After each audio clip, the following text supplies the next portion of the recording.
Ito yung long-lasting hair dye na ginagamit ng papa ko. Ito yung black, tapos ito yung brown. Yung black sa papa ko to. Lalo kapag kasi umaalis yung papa ko, may biglaan siyang lakad. Lalo kapag may picture-picture, ayaw niya na maputi yung buhok niya. So, ipapakita ko sa inyo kung para to gamitin. Sobrang ganda nito. Like, ang galing.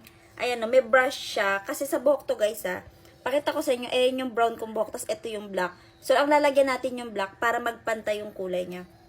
Ayan siya. Suklayin natin. Instant magiging kulay brown yung buhok nyo dito. O, diba? Nakita nyo yun? Nagpantay yung kulay. Kanina nandito yung hati. Isa pa. Diba? Kulay brown siya, guys. Kung gusto niyo ng pantay na kulay ng buhok, ayan siya. Gamitin nyo to. Sobrang ganda. Yung papa ko gustong-gusto niya to. Kasi nga, kapag ayaw niya kasi talaga nagkukulay ng buhok. Ayan siya, tignan nyo, Nagpantay yung kulay. Ayaw niya nagkukulay ng buhok kasi nga may allergy siya. Ito, safe siya gamitin kasi natural ingredients to. Ayan. Tignan nyo.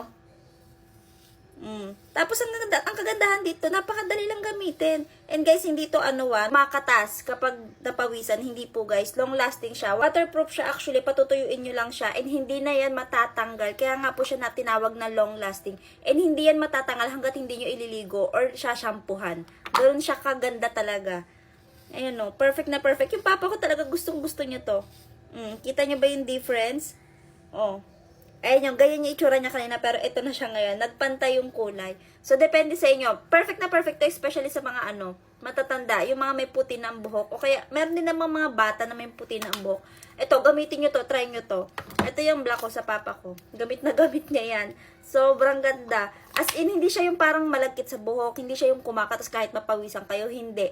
Matatanggal lang yan once na iniligo nyo at isinampo nyo. So, ayan guys. Mura lang to. Ilalagay ko yung link din sa baba. Mas makakamura kayo kung itatry nyo yung bilhin yung buy one take one, buy one take two. Sobrang ganda. Must have.